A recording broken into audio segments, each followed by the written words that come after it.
Hello guys, this is Sigma Institute of Excellence and I am Nikhil Solanki. આજનો આપણો topic છે આપણા વારસાનું જતન. ચેપ્ટર નંબર 7, સ્ટાન્ડર્ડ 10, સામાજિક વિજ્ઞાન બુકનું નામ છે અને ચેપ્ટરનું નામ છે આપણા વારસાનું જતન. આપણે બોર્ડની એક્ઝામમાં બોર્ડ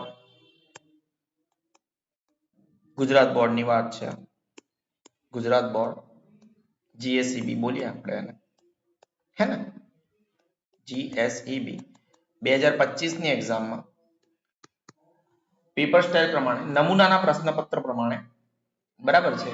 આનો ક્વેશ્ચન નંબર હશે ક્વેશ્ચન નંબર 11, ક્વેશ્ચન નંબર 12 જે ફિલ ઇન ધ બ્લેન્ક્સ છે, મતલબ ખાલી જગ્યા પૂરો. અને એમાં પણ તમારે આનંદ એવો લેવાની જરૂરત છે કે ખાલી જગ્યા એમસીક્યુ માં જેવી રીતે 4 ઓપ્શન હોય, પરંતુ આ ખાલી જગ્યાઓમાં 4 ની જગ્યાએ 3 ઓપ્શન છે. તો આ જે ખાલી જગ્યા છે એ તો એમસીક્યુ ના પણ પપ્પા છે. શું છે? એમસીક્યુ ના પણ પપ્પા છે. સમજો છો તમે વાતને? 3 જ ઓપ્શન છે તમારી પાસે. તો મારા મત પ્રમાણે તો આ એમસીક્યુ છે. શું છે? એમસીક્યુ છે, પણ નાનો એમસીક્યુ છે. મોટા એમસીક્યુ કરતા પણ નાનો એમસીક્યુ. અને આવશે બીજો એક ક્વેશ્ચન તકરીબન 16 નંબરથી. અને નમૂનાનું જે પ્રશ્નપત્ર છે, નમૂનાનું પ્રશ્નપત્ર એમાં જે સેમ્પલ છે ક્વેશ્ચન નંબર 16 આ જ છે, ડાયરેક્ટ ક્વેશ્ચન. આ જ ક્વેશ્ચન છે, બરાબર છે. નમૂનાના પ્રશ્નપત્રમાં સીધો ક્વેશ્ચન છે. કોઈ ડાઉટ છે તમને શું કહેવા માંગુ છું? એટલે આવો ક્વેશ્ચન આવી શકે, બરાબર છે. તમે તમારા કોઈ પણ ટીચર હોય, મારો વિડીયો જોવા આવ્યા છે તો હું તો સમજાય જ દઈશ પૂરો વિડીયો જોશે તો. બાકી તમારા કોઈ પણ ટીચર હોય એમને પૂછી લેજો આ સર ડાયરેક્ટ ક્વેશ્ચન એટલે શું કહેવા માંગતા હતા. એમની પાસે બીજી કોઈ આઈડિયા હોય ને એમને સાંભળવા હોય તો મને કોઈ પ્રોબ્લેમ છે નહીં. જુઓ તમે અગર 7મા નંબરનું ચેપ્ટર અત્યારે ભણી રહ્યા છો એનો મતલબ તો એવો જ છે કે તમને 1 થી 6 ચેપ્ટર આવડે છે અને નથી આવડતા તો પણ કોઈ ઇશ્યુ નથી. પરંતુ આ જે પહેલી લાઈન છે એકદમ મતલબ ઘસી કાઢેલી લાઈન છે. વિશ્વમાં ભારતનું અનોખું સ્થાન ધરાવે છે, બરાબર છે. એવું લખેલું છે વિશ્વમાં ભારત અનોખું સ્થાન ધરાવે છે. મારા બોલવામાં થોડું ઉપર નીચે થઈ ગયું, ચાલે. જ્ઞાન, વિજ્ઞાન, ધર્મ, સંસ્કૃતિ અને કલાના વિવિધ ક્ષેત્રોમાં ભારતનું બહુ જ મહત્વનું પ્રદાન રહ્યું છે, યોગદાન રહ્યું છે લખી શકો.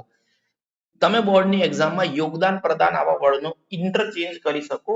બોર્ડ એના માર્ક્સ કાપશે નહીં. મહત્વનું યોગદાન રહ્યું છે. યોગદાન વધારે સારો વર્ડ છે. ભારત સમૃદ્ધ અને બેનમૂન વારસો ધરાવે છે. બેનમૂન, બરાબર છે. જ્યારે કોઈ પણ વસ્તુને આપણે જોઈએ અને આપણને એવું લાગે વાવ વોટ ગ્લોરિયસ, ત્યારે એને કહેવાય બેનમૂન. મતલબ આના જેવું બીજું કોઈ છે જ નહીં. પછી ભારત બહુ સમૃદ્ધ છે. આપણો વારસો ભારત વર્ષની પ્રાચીન ગરિમાને વ્યક્ત કરે છે. તમે જ્યારે પહેલું ચેપ્ટર ભણેલા હતા, બરાબર છે, ત્યાં જાંબુ દ્વીપે, ભારત વર્ષે એવા ઘણા બધા વર્ડ શબ્દોનો ઉપયોગ થયો હતો, યાદ હોય તો તમને, બરાબર છે. અને મારો ઇંગ્લિશ મીડિયમનો વિડીયો છે એવું હોય તો એને થોડો ઘણો જોઈ લેશો, તમને ખબર પડશે જ. તો આ જે ભારત વર્ષ છે એ પ્રાચીન એન્શિયન્ટ જમાનાની વાત કરે છે, પુરાણા જમાનાની વાત કરે છે, ગરિમાને વ્યક્ત કરે છે. ગરિમા આપણી જે ઇજ્જત હતી, આપણે જે બધું કમાયેલું હતું એને વ્યક્ત કરે છે. આપણો વારસો વૈવિધ્યપૂર્ણ આપણો વારસો છે.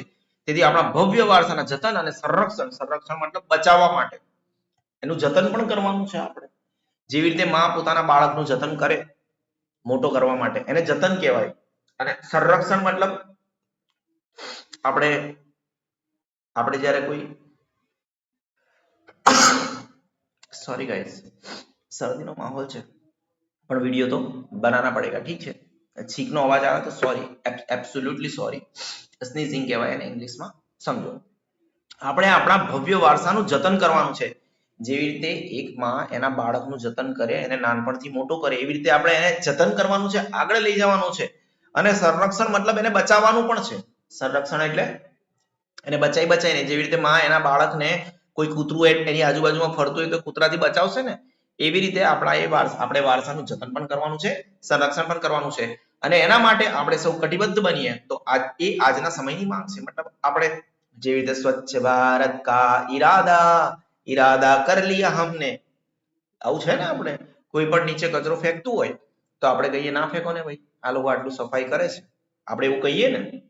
અને એને કહીએ આપણે કટિબદ્ધ છીએ, આપણે એવું નક્કી કર્યું છે કે આપણે આપણા દેશને સ્વચ્છ બનાવીને જ રહીશું, બરાબર છે. એમાં પણ અમુક તત્વો એવા હોય જે અસ્તવ્યસ્ત હોય છે. બિચારા કર્મચારીઓ, સફાઈ કર્મચારીઓ સાફ કરીને જાય પછી પાછા અહીંયા એ લોકો મૂત્ર વિસર્જન કરે ને એવું બધું કામ કરતા હોય છે. ન કરવું જોઈએ. એ લોકોએ પણ સમજવું જોઈએ કે આટલી બધી વસ્તુને સાફ કરેલી છે, અહીંયા આવા પોસ્ટર લગાવેલા છે સ્વચ્છતા સર્વેક્ષણ 2025 અને ત્યાં જ જઈને તમે જ્યારે આવું કામ કરો છો તો તમને શોભા નથી દેતું. બરાબર છે. સભ્ય સમાજમાં રહીએ છીએ આપણે. શેમાં રહીએ છીએ બાળકો? આપણે સભ્ય સમાજમાં રહીએ છીએ અને સભ્ય સમાજમાં આવું બધું શોભા ન દે. સભ્ય સમાજ એટલે શું? જ્યાં આપણે વ્યવસ્થિત કપડાં પહેરીને ફરતા હોય. બરાબર છે. મમ્મીએ આપણને જ્ઞાન આપ્યું હોય બેટા આવું ન કરાય. બરાબર છે. સમજો છો?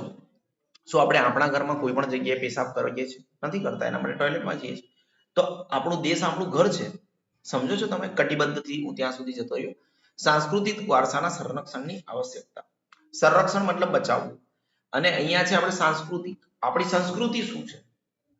ભારતની સંસ્કૃતિ શું છે? વસુદેવ કુટુંબકમ મતલબ પૂરું વિશ્વ આપણું કુટુંબ છે.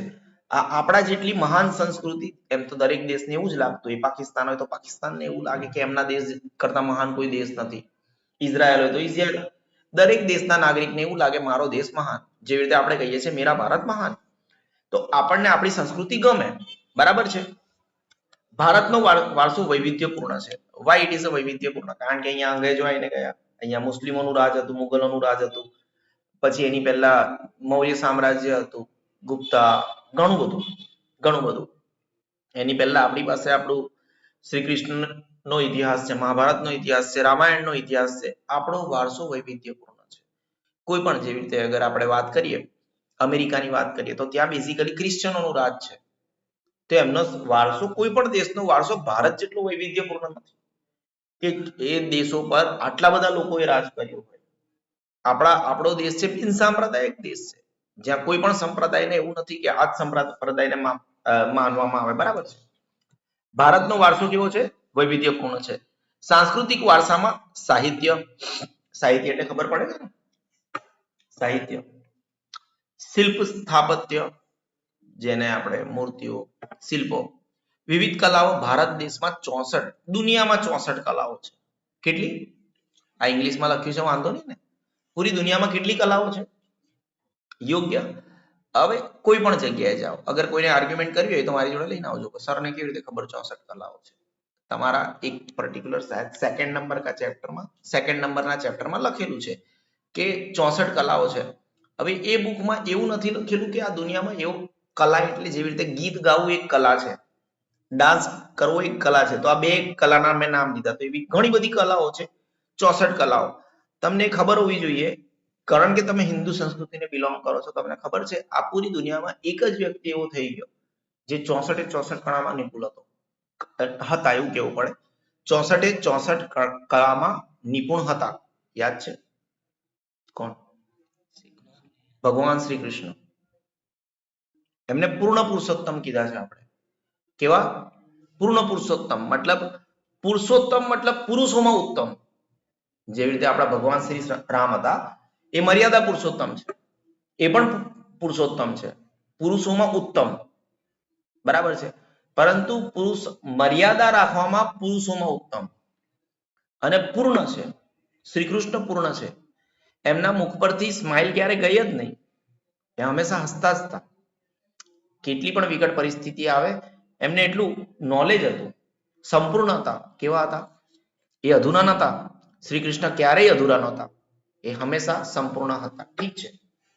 શિલ્પ સ્થાપત્ય, વિવિધ કલાઓ અને પ્રાકૃતિક વારસાનો સમાવેશ થાય છે. અત્યાર સુધી ભણી ગયા છો તો તમને એ પણ ખબર છે પ્રાકૃતિક વારસો એટલે શું. ચેપ્ટર નંબર 1 માં એકદમ વ્યવસ્થિત તરીકે ભણ્યા છો ભારતનો પ્રાકૃતિક વારસો અને સાંસ્કૃતિક. ભણ્યા છો ને કે નથી ભણ્યા? પ્રાકૃતિક વારસામાં હિમાલય, નદીઓ એ બધું નહોતું જોયું? વિવિધ વનસ્પતિઓ, પ્રાણીઓ. યોગ્ય. ચલો.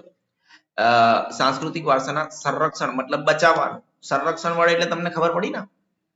ભારતનો વારસો કેવો છે? વૈવિધ્યપૂર્ણ છે. સાંસ્કૃતિક વારસામાં સાહિત્ય, શિલ્પ સ્થાપત્ય, વિવિધ કલાઓ અને પ્રાકૃતિક વારસાનો સમાવેશ થાય છે. કુદરતી કે માનવ સર્જિત પરિબળો દ્વારા પ્રતિકૂળ અસર. દેખો, એક હોય અનુકૂળ, એક શું હોય? અનુકૂળ. અને એક હોય પ્રતિકૂળ. વિરોધી શબ્દ છે. અનુકૂળ અને પ્રતિકૂળ વિરોધી શબ્દ છે, એકબીજાના વિરોધી. અનુકૂળ તો ખબર છે ને, આપણે કોઈને પૂછીએ કે તમને અનુકૂળતા હોય તો આપણે બહાર ફરવા જઈએ. યોગ્ય. પ્રતિકૂળ એટલે વિરોધી એનું, સમજો છો? તો પ્રતિકૂળ છે, કુદરતી આફત આવે, માનવ સર્જિત પરિબળો દ્વારા આપણો જે સાંસ્કૃતિક વારસો છે એ પ્રતિકૂળ મતલબ ખરાબ અસર, પ્રતિકૂળ મતલબ અનુકૂળ એટલે પ્રતિકૂળ, મેં તમને વિરોધી દ્વારા સમજાવ્યો પ્રતિકૂળનો મતલબ શું. તેનું સંરક્ષણ કરવું ખૂબ જ જરૂરી છે, એનો મતલબ એને બચાવવો ખૂબ જ જરૂરી છે. વારસો દેશના લોકોને ગૌરવ અપાવતો હોવાથી દેશની પ્રજા પોતાની ઓળખ વારસા સાથે જોડી તેને હંમેશા આપણો જે વારસો હોય એનાથી, જેવી રીતે આપણે જ્યારે ગરબા રમીએ છીએ તો આપણને એની પર બહુ ગર્વ છે, એટલે આપણને ગર્વ છે કે આપણે આપણી પતંગ ઉડાવીશું, તે વારસા ઉપર આપણને ગર્વ છે કે આપણા પૂર્વજો એ આપણને આ વારસો આપ્યો છે, પતંગ ઉડાવવામાં મજા આવે છે, અને આપણને લોકોને કહીએ કે 14 તારીખે 15 તારીખે અમને બહુ મજા આવે પતંગ ઉડાવવાની, આપણે આ વારસાને પર ગર્વ કરીએ છીએ ને. યોગ્ય, આ સાંસ્કૃતિક વારસો છે. કોઈ પણ દેશનો વારસો હોય, વારસો દેશના લોકોને ગૌરવ અપાવતો હોવાથી દેશની પ્રજા પોતાની ઓળખ વારસા સાથે જોડી એટલો આદર આપે છે કે જ્યારે ભારત દેશમાંથી કોઈ ગુજરાતી બોલીશું, જ્યારે વિદેશમાં જાય છે ત્યારે એ ગુજરાતી લોકો, હા એ જ ગુજરાતી લોકો ત્યાં જઈને પણ 9 દિવસમાં એટલીસ્ટ એક દિવસ ગરબા રમે છે. આપણા અહીંથી જે ગાવાવાળા હોય, સિંગર્સ હોય ને, એમને ત્યાં બોલાવે, કાયદેસરથી બહુ જ પૈસા આપે ને પ્રોગ્રામ કરે છે. તો શું આપણા વારસાનું ગૌરવ લઈને એ લોકો ત્યાં આપણે એન્જોય નથી કરતા? કરે છે, ગૌરવ લે છે, લોકોને બતાવે છે કે જુઓ આ અમારા ગરબા છે. અને ત્યાં પણ લોકો, વિદેશી લોકો આપણા ગરબામાં મન મૂકીને થઈ કરે છે. યોગ્ય. જેથી તેના વ્યવસ્થાપન માટે હકારાત્મક દ્રષ્ટિકોણ કેળવવાની જરૂર છે. વ્યવસ્થાપન મતલબ એને જે સાચવવાની જે જરૂરત છે એના માટે હકારાત્મક એટલે આપણે જ્યારે એવું કહીએ ને, આપણે નહીં કહેતા કે આ સ્વચ્છતાનો મતલબ શું છે, લોકો તો સુધરવાના જ નથી, તો એને નકારાત્મક અભિગમ કહેવાય. તો એ તો આપણે ગંદકી ને, પણ સવારે મેં તમને કીધું કે આ એક જગ્યાએ આ ગલી છે, બરાબર છે, તેની ગવર્મેન્ટે એટલી મસ્ત સાફ સફાઈ કરી, એટલી મસ્ત ગવર્મેન્ટે સાફ સફાઈ કરી, બરાબર છે, રોજ સવાર સાંજ સાફ સફાઈ કરે છે, ત્યાં સારા સારા પેઇન્ટિંગ પણ કર્યા, પરંતુ આજની તારીખે લોકો ત્યાં પેશાબ કરીને જાય છે. ખોટું ના કહેવાય, પરંતુ ગવર્મેન્ટ હવે એ લોકો પેશાબ કરીને જાય છે, ગવર્મેન્ટ કે શું સાફ કરવાનું, મૂકો હવે પબ્લિક સુધારવાને. એ તો નકારાત્મક અભિગમ થયો, તે તો મૂતરડી બની જશે પછી. નકારાત્મક અભિગમ અને આપણે જે વ્યક્તિને સાચું કામ કરવાનું છે એને એનું કામ કરતું જ જવાનું છે. તમને ખબર પડે છે હું શું બોલવા માંગુ છું? મેં આગળ વધું, હે ને? હકારાત્મક દ્રષ્ટિકોણ. લુપ્ત મતલબ ગાયબ થઈ જવું, લુપ્ત મતલબ ગાયબ થઈ જવું, ગાયબ થઈ રહેલી કળાઓ દેખો. હવે જેવી રીતે કોઈ કળા હોય, જેવી રીતે તમને ખબર છે માટીના વર્તન વાસણો બનાવવા, એ પણ એક કળા છે. તો જે આપણે ગુજરાત અને રાજસ્થાનમાં એક પ્રજાપતિ સરનેમ છે, બરાબર છે, ઇંગ્લિશમાં લખું છું, સોરી, પ્રજાપતિ સરનેમ છે. તો પ્રજાપતિ સરનેમ એટલે કુંભાર લોકો. તો કુંભાર લોકો માટીના વાસણો ને એવું બધું બનાવતા હતા, બરાબર છે, પરંતુ હવે ધીરે ધીરે એ લોકો પણ ભણવા લાગ્યા. તો એમનું જે છોકરાઓ અગર એમના બાળકો અગર ભણવા લાગશે તો એમનું કામ કરશે કોણ? તો એ જે કળા છે લુપ્ત થશે. તમે સમજો છો ને? હવે આ કળા કોઈ દરજીના છોકરાને તો આવડે નહીં, આવડે? ના આવડે ને. કુંભારનું કામ દરજીના છોકરાને ના આવડે, કારણ કે એમની કળા હતી, બરાબર છે, બહુ સારી રીતે બનાવવાનું. તો અગર એ લોકો નહીં બનાવે તો કોણ બનાવશે? લુપ્ત થઈ જશે, કારણ કે એમને બીજા કોઈને શીખવાડી નહીં. જે પેલું એમનો જે હોય શું કહેવાય, હા ચાકડો કહેવાય, બરાબર છે. તો લુપ્ત થઈ રહેલી કલાઓ, સ્થાપત્યો વગેરેનું સંરક્ષણ કરવું જોઈએ, બચાવવા જોઈએ, જેથી આવનારી પેઢીને પોતાના પૂર્વજોએ કરેલા ગૌરવપૂર્ણ કાર્યોની પ્રેરણા. મને ખબર જ ના હોય મારા પપ્પાએ શું મહાન કામ કર્યું, તો હું ગૌરવ કેવી રીતે લઈ શકું? હું બીજાને પણ કેવી રીતે કહી શકું કે મારા પપ્પા આટલા મહાન હતા? તમને ખબર પડે છે ને? યોગ્ય. આપણા વારસાના જતન પ્રત્યે, તમને જતન વર્ડ મેં અલગ રીતે સમજાવ્યો. આપણા વારસાના જતન પ્રત્યે આપણે જાગૃત નથી, તેમજ આપણી બેદરકારીના કારણે વારસાને આજે નુકસાન થઈ રહ્યું છે. તેથી વારસાનું સંરક્ષણ મતલબ એને બચાવવું આજે આવશ્યક મતલબ જરૂરી બન્યું છે. જો તમે અગર અમદાવાદ સિટીમાં રહેતા હોય તો તમને એ જ નથી ખબર કે ઝુલતા મિનારા ક્યાં આવેલા છે, બરાબર છે, હાથી સિંહના મંદિરો એવું કંઈક છે, એ પણ ક્યાં આવેલા છે. પછી સીધી સૈયદની જાળી ક્યાં આવેલી છે તમને નથી ખબર, તો પ્રોબ્લેમ કહેવાય. આપણને આપણા વારસાનું જ્ઞાન નથી, અને જ્ઞાન નથી તો ગૌરવ નહીં લઈ શકો તમે. તમારી ઘરે કોઈ મહેમાન આવે તો તમે એને બતાવવા નહીં લઈ જઈ શકો કે ચલ હું તને આ બતાવવા લઈ જાઉં. તમને તો એ જ નથી ખબર ઝૂલતા મિનારા એટલે શું અને ક્યાં આવેલા છે. એવું થઈ ગયું સીદી સૈયદની જાળીની આજુબાજુથી તમે 50 વખત ગયા તમને નથી ખબર ક્યાં આવેલા છે. ઝૂલતા મિનારાની આજુબાજુથી ગયા તમને નથી ખબર ઝૂલતા મિનારા ક્યાં આવેલા છે, એનો ઇમ્પોર્ટન્સ શું છે. બરાબર છે. હાથીસિંહના મંદિર ક્યાં આવેલા છે? લગભગ હાથીસિંહ જ છે. સમજણ પડતા છે ક્યાં બોલ રહા હું? હાથીસિંહના મંદિર જ ને અહીંયા જ છે ને. એવું સાંસ્કૃતિક વારસાના સંરક્ષણની અનિવાર્યતા. વારસો એ દેશની ઓળખ છે, તેની અવગણના મતલબ એને અવોઇડ કરીએ ને આપણે. ભલે ગુજરાતી મીડિયમ સ્ટુડન્ટ છો પણ અમુક વખતે આપણને ગુજરાતી શબ્દથી ના ખબર પડે એટલું ઇંગ્લિશ, અમુક ઇંગ્લિશ વર્ડ એવા છે ભલે એનો સ્પેલિંગ ના ખબર હોય પણ આજકાલના છોકરાઓને ઇંગ્લિશ વર્ડ ખબર હોય. અવોઇડ.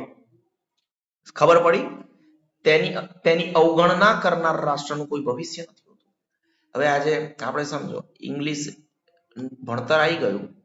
હવે આપણું તો ભણતર ગુજરાતી હોય, ગુજરાતમાં રહેતા હોય તો ગુજરાતી ભણવું જોઈએ. બાકી જે સંસ્કૃત બેઝ ભણતર હતું, બરાબર છે, તો એ ના ભણેલા હોય તો પછી તમે ગર્વ કેવી રીતે લઈ શકશો? આપણા જે પુરાણો છે, જે ભાષામાં છે, તમે વાંચી નહીં શકો, એને સમજી જ નહીં શકો તો તમે ગર્વ કઈ બાબતનું લેશો? તો આપણું કોઈ ભવિષ્ય પ્રોપર, આપણે તો અમેરિકાની સ્ટાઇલ પર જીવી રહ્યા છે. આપણું કોઈ ભવિષ્ય કેમ નહીં? ભારતનું શું ભવિષ્ય? કારણ કે આપણને તો ભારત શું હતું ખબર જ નથી. તમે તો અંગ્રેજોનું શિક્ષણ ભણો છો, ખબર પડે છે શું કહેવા માંગુ છું? તમે તો અંગ્રેજી શિક્ષણ ભણો છો તો તમે તો અંગ્રેજો પ્રતિ તમારા સોફ્ટ કોર્નર હશે. તમે ક્યારેક પણ તમારા દેશને સમજી નહીં શકો, એની લાગણી નહીં સમજી શકો, એના સાર્વભૌમત્વ માટે તમે ક્યારે ઊભા નહીં રહી શકો. તો તેની અવગણના કરનાર રાષ્ટ્રનું કોઈ ભવિષ્ય હોતું નથી, કારણ કે વારસો આપણા માટે માર્ગદર્શક હોય છે. વારસો આપણને દિશા દેખાડે છે કે આપણા પૂર્વજો આટલા મહાન હતા તો મારે પણ એક મહાન બનવું જોઈએ. બરાબર છે. એમ તો શહીદ ભગતસિંહનું ક્યારેક શાયદ મેરેજ નથી થયું, પણ અગર કોઈ શહીદ ભગતસિંહની ફેમિલીનો કોઈ વંશજ છે, એના ભાઈનો છોકરો, એની બેનનો છોકરો, તો શું એ ગર્વ નહીં લે? શહીદ ભગતસિંહના મારા પૂર્વજ હતા, મારા ભાઈના, મારા દાદાના સગા ભાઈ હતા, મારા નાનીના સગા ભાઈ. ગર્વ ના લો તમે? લો ને. તો અગર તમે એનો જ અને એનાથી તમને માર્ગદર્શન મળે કે અગર મારા પૂર્વજ આટલા મહાન હતા તો મારાથી ખોટું તો એમ કેવી રીતે થાય? દેશ માટે તો મારે જાન આપી દેવી પડે. અગર આપણા પૂર્વજ, આપણા લોહીની અંદર શહીદ ભગતસિંહનું એક ટીપું પણ છે તો પછી તમને કેટલું માર્ગદર્શન મળે કે હું તો એક મહાન ક્રાંતિકારીનો વંશજ છું. ભલે દૂરનો વંશજ હોય પણ વંશજ છું. બરાબર છે. તો આપણને કેટલું માર્ગદર્શન મળે, ખબર પડે છે?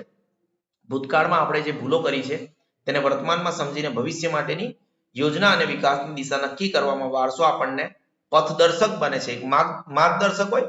પથદર્શક મતલબ જે રસ્તા પર ચાલવાનું હોય ને, પથદર્શક કે આપણે આ પથ પર ચાલવાનું છે, પથદર્શક બને છે. દેશમાં નવી ચેતનાનો સંચાર કરવામાં વારસો ખૂબ જ ઉપયોગી. ચેતના આપણે કહીએ ને આની અંદર ચેતના આવી ગયું તો દેશમાં નવો જીવ આવી ગયો. સમજી લો. દેશના સાંસ્કૃતિક અને પ્રાકૃતિક વારસાના સ્થળોને થતા નુકસાન કે વિનાશ પ્રત્યે દેશના લોકોમાં જાગૃતિ આવે તે અનિવાર્ય છે. જાગૃતિ વર્તવાને ચેતના. વારસાના જતન માટે માત્ર સરકારે જ નહીં, સામાન્ય પ્રજાએ પણ પોતાની, જેવી રીતે આપણે કે આ લાઈનનો મતલબ શું છે, આપણે પેલી હમણાં ગલીનું નામ લીધું ને, અહીંયા ગવર્મેન્ટ કામ કરે છે પણ શું અહીંયા જે રહેતા હોય એ લોકો કામ કરે છે નહીં, ત્યાં એને પેશાબ કરીને જતા રહે છે. હું તો ગુસ્સો કરું. એ કર્મચારીઓને પણ કીધું, મેં કીધું અહીંયા કેમેરા લગાવો. આ તમે લોકો આટલું સવાર સાંજ 2 ટાઈમ સફાઈ કરીને જાઓ છો અને લોકો અહીંયા પેશાબ કરીને જાય છે. બરાબર છે. તો કે શું કરવાનું સાહેબ? ખોટું ના કહેવાય? નોનસેન્સ. એનિમલ થોડી છે આપણે. નો. હાવ. તો પ્રજાએ પણ પોતાની ભૂમિકા નિભાવવી જોઈએ કે ના જોઈએ? વારસો એ દેશની પ્રજા માટે આદર્શ હોય છે, તેથી તેનો નષ્ટ થતો અટકાવવો જોઈએ. વિદેશી પ્રજાઓના આક્રમણ અને આપણી સજાગતાના અભાવને લીધે આપણા વારસાને ભયંકર નુકસાન થયું છે. આપણે જે અંગ્રેજી શિક્ષણ છે, આપણા દેશમાં અંગ્રેજી શિક્ષણ ક્યાંથી આવ્યું? બરાબર છે. આજે હું આટલું બધું અંગ્રેજી ફાળ કરું છું, મને તો ના જ આવડવું જોઈએ અંગ્રેજી. આપણે તો ગુજરાતી છે, આપણને તો ગુજરાતી આવડવું જોઈએ. અમુક વખત તો એવું થાય છે કે ગુજરાતી લખતા પહેલા 100 વખત વિચારવું પડે છે કે હું સાચું ગુજરાતી લખું છું કે ખોટું લખું છું. ભલે ગુજરાતી મીડિયમ સ્ટુડન્ટ છું, લેકિન ગુજરાતી છોડ્યા મને વર્ષો થઈ ગયા. સમજો છો? 22-23 વર્ષ થઈ ગયા જ્યારથી મેં ગુજરાતી એજ્યુકેશન છોડી દીધું. જેવું ગુજરાતી એજ્યુકેશન છોડી દીધું, લખવાનું પણ છોડી દીધું. બરાબર છે? આપણે ભણાવતા હોય એટલે આપણને એવું ખબર હોય કે કેવી રીતે ભણાવવું. બરાબર છે? એક્સપ્લેનેશન પાવર હોય અને ગુજરાતી હોય તો આપણે સમજાવી લઈએ. બટ ઇટ ઇઝ વેરી, સમજો, આ આપણું જ્ઞાન નથી ઇંગ્લિશ. આપણો તો રસ્તો જ કયો છે? ગુજરાતી કાં તો સંસ્કૃત કાં તો હિન્દી એજ્યુકેશન હોવું જોઈએ. કારણ કે આપણે હિન્દી આપણી માતૃભાષા છે એવું કહેવાય. બરાબર છે? આગળ વધીએ. પર્યટન ઉદ્યોગ અને આપણો વારસો. દેખો અહીંથી એક જે મેં તમને 11 અને 12 નંબરના નહીં ક્વેશ્ચન નંબર લખાયા હતા, ફિલ ઇન ધ બ્લેન્ક્સ, એમાં અહીંથી એક ક્વેશ્ચન છે. આ જે સેમ્પલ પેપર હોય ને, ખબર પડી કે ના પડી?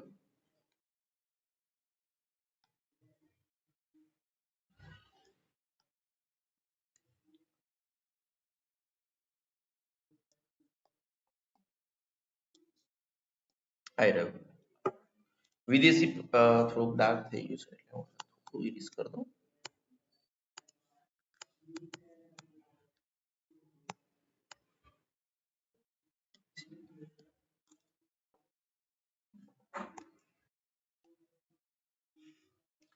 વિદેશી હુંડિયામણ મતલબ ડોલર.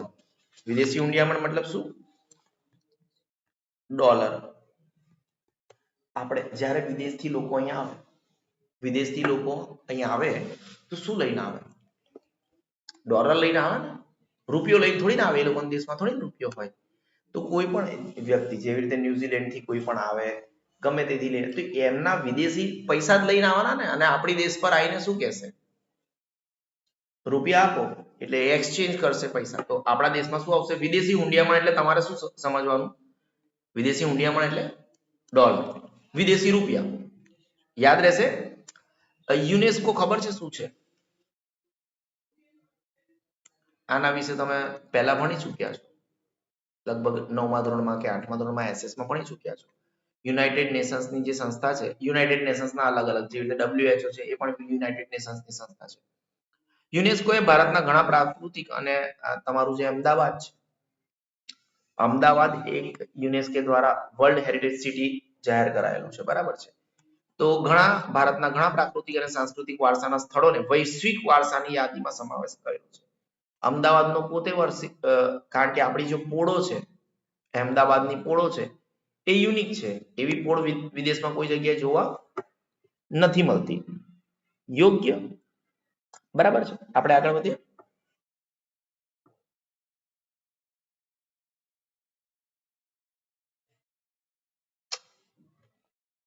દેશ અને વિદેશના પ્રવાસીઓ આપણા સાંસ્કૃતિક અને પ્રાકૃતિક વારસાના સ્થળોને જોવા, જેવી રીતે સ્ટેચ્યુ ઓફ યુનિટી છે બરોડામાં, બરોડાથી નજદીક છે, બરોડાનું ના કહેવાય, આગળ ડભોઈથી આગળ જતા આવે છે, પરંતુ બરોડા જવું પડે બેઝિકલી. એમ તો બીજો પણ રસ્તો છે, બટ ઇટ્સ ઓકે. તો દેશ વિદેશના પ્રવાસીઓ આપણા સાંસ્કૃતિક અને પ્રાકૃતિક વારસાના સ્થળોને, સાંસ્કૃતિક વારસાનું અગર કોઈ સ્થળ હોય તો ત્યાં પણ જોવા આવે છે, પ્રાકૃતિક વારસાનું કોઈ સ્થળ હોય તો તેને પણ જોવા આવે છે, જાણવા આવે છે અને સંશોધન કરવા આવે છે. જેવી રીતે તમે એક ચેપ્ટરમાં 5મા કે 6ઠા ચેપ્ટરમાં યા તો 4થા ચેપ્ટરમાં તમે પેલું નાલંદા યુનિવર્સિટી હતું, ત્યાં પેલું નહીં ચીનો આવ્યો હતો, યાદ છે ને? યોગ્ય. સમજણ પડતા છે? એને બધું સંશોધન કરવા આવે કે આ ભારતમાં શું શું થઈ રહ્યું છે. તેથી દેશના પર્યટન ઉદ્યોગનો વિકાસ થાય છે. Tourism industry. તમે નહીં કહેતા ટૂરમાં જવું છે? જુઓ, અમુક વસ્તુ છે ને ઇંગ્લિશમાં જ આપણને આદત પડી ગઈ છે. ટૂર. તમારે જ્યારે સ્કૂલમાંથી ટૂર, ભલે ગુજરાતી મીડિયમમાં છો તો તમે એવું નથી કે સ્કૂલમાંથી એવું નથી મેસેજ આવતો પર્યટનમાં જવું છે. શું કહો છો? ટૂરમાં જવું છે. તો એટલે થોડું ઘણું આપણને લાઈફમાં આપણે ઇસ્યુઝ લાવી જ દીધા છે. પર્યટન ઉદ્યોગ મતલબ શું? Tour, tourism industry. એનો મતલબ શું થાય? ટુરિઝમ ઇન્ડસ્ટ્રી એટલે સમજો, વિચારો. સે સપોઝ મારી પાસે બહુ પૈસા છે અને ગવર્મેન્ટની મદદથી 10 કિલોમીટર સ્ક્વેરના એરિયામાં મેં એક મિની જંગલ બનાવી દીધું. મિની જંગલ, જ્યાં ઉપરથી વોટરફોલ છે, ઘણા બધા પ્રાણીઓ પણ લઈ આવ્યા આપણે. મિની જંગલ છે અને એવા પ્રાણીઓ એને આપણે એવી રીતે એરિયામાં રાખ્યા કે હ્યુમન્સને એટેક નહીં કરે. આમ જંગલમાં એ લોકો ફ્રીલી રહી શકે, પણ એક એવો કેડી બનાવી, મતલબ એવું ટ્રાવેલિંગના એવો રસ્તા બનાવ્યા ને અમુક બ્લોકેડ કરીને એવું બનાવ્યું કે હ્યુમન્સ પણ એ લોકોને જોવા જઈ શકે વિધાઉટ ડિસ્ટર્બિંગ ધેમ. તો આ એરિયાને જોવા પૂરા દુનિયામાંથી લોકો આવશે. ટૂર કહેવાય, ટુરિઝમ ઇન્ડસ્ટ્રી કહેવાય આને. શું આવે આને? પૂરા દુનિયામાંથી જોવા આવશે કે આવું યુનિક કેવી રીતે, બરાબર છે. તો અહીં ઘણો બધો પૈસો આવે, ઘણો બધો એટલે ઘણો બધો પૈસો આવે, એને કહેવાય ટુરિઝમ ઇન્ડસ્ટ્રી, પર્યટન ઉદ્યોગ. અને એનો વિકાસ થાય. તો અને અહીંયા જે બનાવ્યું તો અહીં આજુબાજુના લોકો ને કામ મળે. પછી અહીંયા જે આજુબાજુના શહેર હોય, જેવી રીતે અહીંથી 100 કિલોમીટરના દાયરામાં એક શહેર હોય, તો અહીંયા જે બસ, જે ટ્રાવેલ ઇન્ડસ્ટ્રી હોય, કારણ કે અહીંથી આમ જાય, બસોમાં જાય તો 100 કિલોમીટરમાં દાયરામાં આખા ગોલ સર્કલમાં બધાને ફાયદો થાય. અગર અહીંયા કશું ડેવલપ થાય તો 100 કિલોમીટર, અહીંથી 100 કિલોમીટર, અહીંથી બધાને, કારણ કે અહીંથી નજીક પડે તો અહીંથી આવે, અહીંથી નજીક, અને આજુબાજુના 50 કિલોમીટર વાળા તો વિઝિટ કરી જ લેવાનું. આખી દુનિયા આવે છે તો આ લોકોની રહી લેવાના. સમજણ પડે છે તમને? તેમજ પરિવહન ઉદ્યોગ. પરિવહન એટલે શું? સૌથી પહેલા આપણે ટુરિઝમની વાત કરી. પરિવહન એટલે આ જે રસ્તો આપણે બતાવ્યો, પરિવહન, ટ્રાવેલિંગ.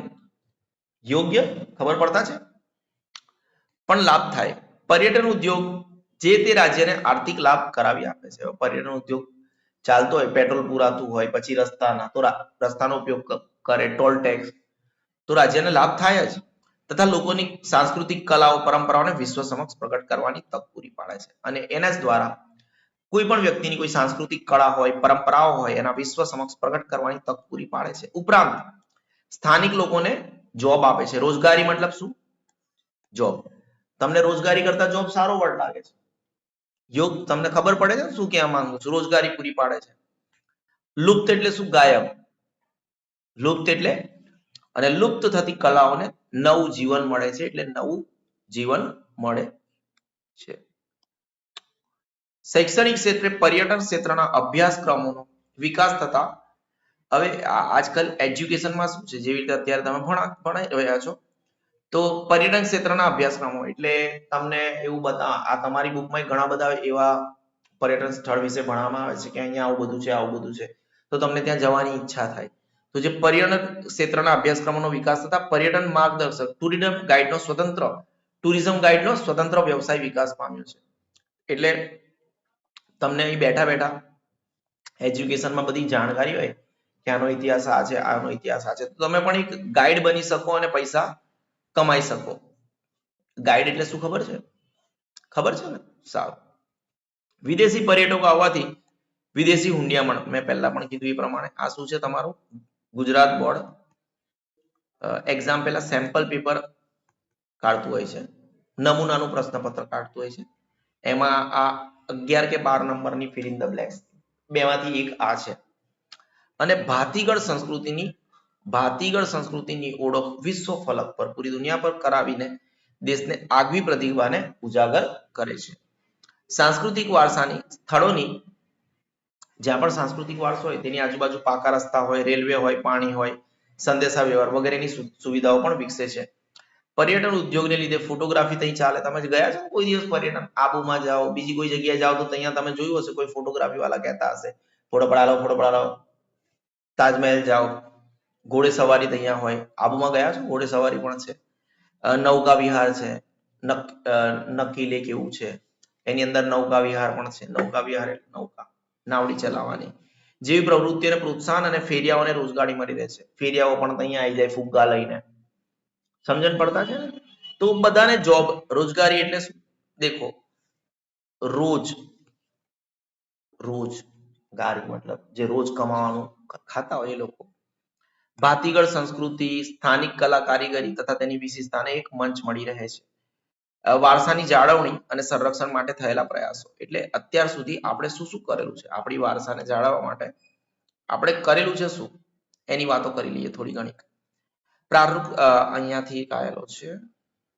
આ બીજો એમ આપણે ફિલ ઇન ધ બ્લેન્ક્સ કહીએ છીએ ને, સેમ્પલ પેપરના, બોર્ડના સેમ્પલ પેપરમાં કરેલો જ છે, સેકન્ડ પેજ પર છે. હા, લોકોને ખબર નહીં હોતી કે કયાથી એમસીક્યુ છે. આ 9મા નંબરના એ જે 12મા 11મા કે 12મા નંબરનું ફિલ ઇન ધ બ્લેન્ક્સ છે આ એ લોકોને એવું લાગે છે 9th નંબરના ચેપ્ટરમાંથી છે. It is not from 9th number કા ચેપ્ટર, આ 7th નંબરના ચેપ્ટરથી છે. ઈસવીસન 1972 માં વન્યજીવોને લગતો કાયદો અમલમાં આવ્યો. યોગ્ય. તો બીજું પણ એટલે જ્યાં પણ આ ચેપ્ટરમાં, કારણ કે ખાલી એ સેક્શનમાં આવશે. આ કયા સેક્શનમાં આવશે? તમારા ગુજરાતીમાં અબ કયું હોય ને આવું જ હોય, એ સેક્શન જ હોય. ઇંગ્લિશમાં જ લખ્યું હોય 100%. વિભાગ એ. નીચે કોઈ કોમેન્ટ સેક્શનમાં લખશે કે સર ભણાવે છે સરને નહીં ખબર. આમાં ઇંગ્લિશ મીડિયમ ટીચર, તમને એવું લાગ્યું હોય કે બરાબર ભણાવું છું તો ભણવાનું, ફાલતુ કોમેન્ટ કરવા માટે વિડીયો નહીં જોવાનો. યોગ્ય બેટા? બરાબર છે ને ભાઈ? દરેક વ્યક્તિ ભગવાન ના હોય અને મને ઘણી બધી વસ્તુ નથી ખબર તો મને મારો ઈગો હર્ટ નથી થતો. યોગ્ય? કોઈ પણ વ્યક્તિ પૂર્ણ પુરુષોત્તમ માત્ર શ્રી કૃષ્ણ જ હતા. એના સિવાય આ દુનિયામાં કોઈ પૂર્ણ પુરુષોત્તમ થયું પણ નથી. આપણે માણસ માત્ર ભૂલને પાત્ર. કેવું બેટા? માણસ માત્ર ભૂલને મનુષ્ય છે, આપણું જીવન છે ત્યાં સુધી આપણે ભૂલો કરીશું. મનુષ્ય જીવન નહીં હોય ત્યારે ભૂલો નહીં કરીએ. આગળ વધીએ. પ્રાકૃતિક વારસાની જાળવણી અને પ્રાકૃતિક વારસો એટલે ખબર છે ને? પ્રકરણ એક જો ગુજરાતીમાં બોલતો થઈ ગયો, ક્યારનો ચેપ્ટર એક બોલતો તો પ્રકરણ એક બોલવા લાગ્યો. એટલે ગુજરાતી મીડિયમ સ્ટુડન્ટ હોય નેચરલી આવી જાય પ્રકરણ, પરંતુ એના માટે થોડું ભણાવવું પડે. યોગ્ય? આને પણ તમે આમ હાઇલાઇટ કરી શકો છો, કારણ કે આ શું છે? આના જેવું જ છે. બરાબર છે ને? ઈસવીસન 1952 ભારત સરકારે ભારતીય વન્યજીવો માટે બોર્ડની રચના કરી. દેખો, વન્યજીવોને કાયદો જો છે ને એ 1972 આવ્યો. વન્યજીવોનો કાયદો ક્યારે આવ્યો? લેકિન વન્યજીવોની ચિંતા કરીને એક બોર્ડની જે રચના કરી. શું રચના કરી? એક બોર્ડની રચના કરીને એ 1952 કરી છે. પરંતુ જે વન્યજીવોનો કાયદો છે, કાયદો આપણે નહીં કહેતા કાયદે में रहेगा तो फायदे में रहेगा, તો એ 1972 આવ્યો છે. ધ્યાન રાખજો, કન્ફ્યુઝન છે નહીં. યોગ્ય? 1952 ભારત સરકારે ભારતીય વન્યજીવો માટે શેની રચના કરી છે? બોર્ડની રચના કરી. અને એ બોર્ડ અનુસાર વન્યજીવોના સંરક્ષણ માટે સાધનો પૂરા પાડવા, રાષ્ટ્રીય ઉદ્યાન જે લગભગ તમે 9th નંબરના ચેપ્ટરમાં ભણ્યા, રાષ્ટ્રીય ઉદ્યાન, પક્ષી વિહાર અને પક્ષી ઘરોના નિર્માણ, યાદ આવે છે બધું 9મા નંબરના ચેપ્ટરમાં.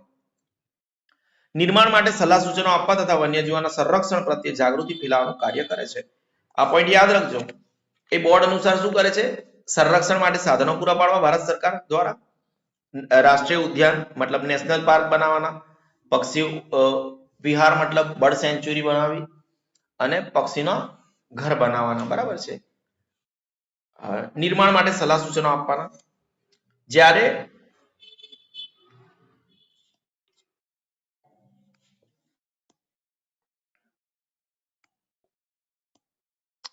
ઈસવીસન 1972 વન્યજીવોને લગતો કાયદો અમલમાં આવ્યો. એમાં રાષ્ટ્રીય ઉદ્યાનો, અભયારણ્યો, સેન્ચ્યુરીઝ અને આરક્ષિત મતલબ રિઝર્વડ, જે બાયોસ્ફિયર રિઝર્વ હોય ને, ઇંગ્લિશમાં મીડિયમમાં આવે, બટ એ આરક્ષિત વિસ્તાર કે મતલબ એના વિશે તમે એક વખત 9મા નંબરનું ચેપ્ટર ભણી લેજો, અને એવું હશે તો આપણા માટે શક્ય હશે તો આના પછી આપણે એનો વિડીયો બનાવી દઈશું. યોગ્ય?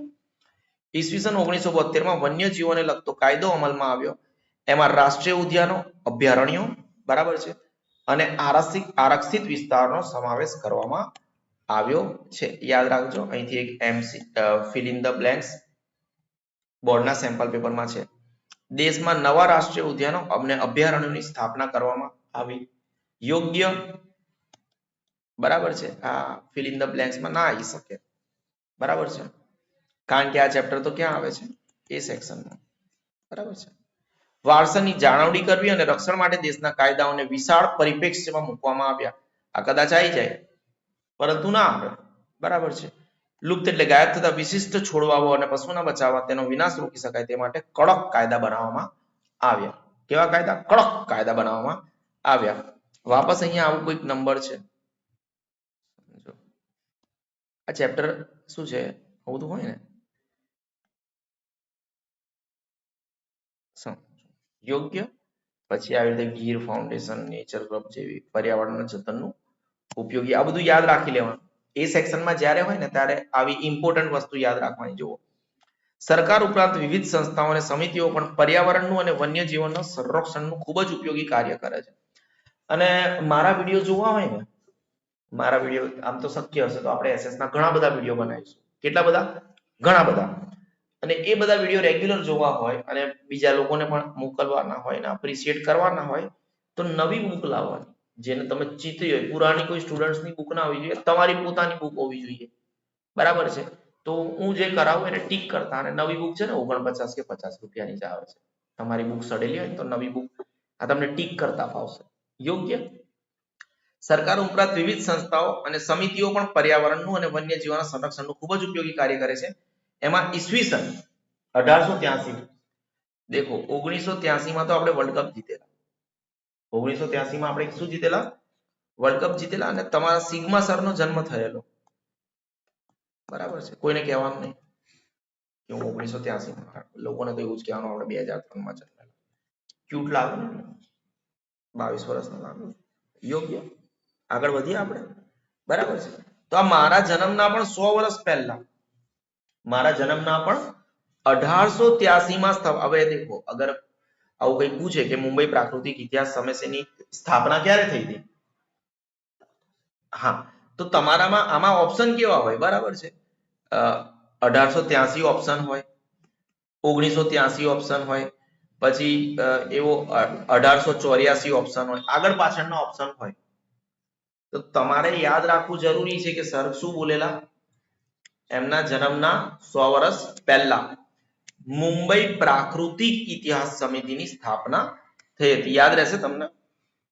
હાલમાં ગીર ફાઉન્ડેશન નેચર ક્લબ વગેરે જેવી સંસ્થાઓ જે આ પ્રાકૃતિક ઇતિહાસ સમિતિ કારણ કે આ લોકોનું સંરક્ષણનું કામ કરતી હતી પરંતુ હવે ગીર ફાઉન્ડેશન પણ છે નેચર ક્લબ પણ છે એ પણ પર્યાવરણના જતનનું જતન વડ એટલે આપણે કોઈ પણ માં એના બાળકનું જેવી રીતે જતન કરે છે એવી રીતે પર્યાવરણનું પણ આપણે જતન કરવાનું છે તો આવી જે બધી સમિતિઓ હોય ગીર ફાઉન્ડેશન છે નેચર ક્લબ છે ગૂગલ કરી લેવાનું આના વિશે આવી રીતે લખવાનું હોય ગીર ફાઉન્ડેશન ખબર પડી જશે આપણે ગુજરાતી મીડિયમના સ્ટુડન્ટને તકલીફ શું પડે ગૂગલ કરતા આવડતું ના હોય બરાબર છે પછી કે સર કશું મળતું નથી ભાઈ ઇંગ્લિશમાં કરવાનું ગીર ફાઉન્ડેશન નેચર ક્લબ આવી રીતે લખવાનું નટુરે ના કહેવાય એને આપણે ગુજરાતી મીડિયમ સ્ટુડન્ટ આવું બોલે નટુરે ખુલ્લો નોનસેન્સ ચાલો આપણા અમૂલ્ય વારસાને જાળવવા માટે સરકારે બંધારણમાં જોગવાઈઓ કરી છે એને કે આવી રીતે આ કરવાનું આવી રીતે આ કરવાનું બંધારણમાં નાગરિકોએ બજાવવાની મૂળભૂત ફરજોમાં વારસાની જાળવણીનો સમાવેશ કર્યો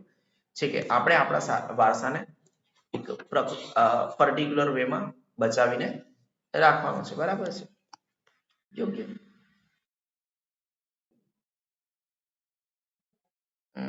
હું મારો આજનો જે વિડીયો છે એને થોડોક નાનો જ રાખું છું બરાબર છે કારણ કે આગળ શરૂ કરીશ એટલીસ્ટ બીજો અડધો કલાક તો જતો જ રહેશે આપણે કાલે આને પતાવવાની કોશિશ કરીશું this is Sigma Institute of excellence અને જોતા રહેજો મારા વિડીયો અને કોમેન્ટ કરતા રહેજો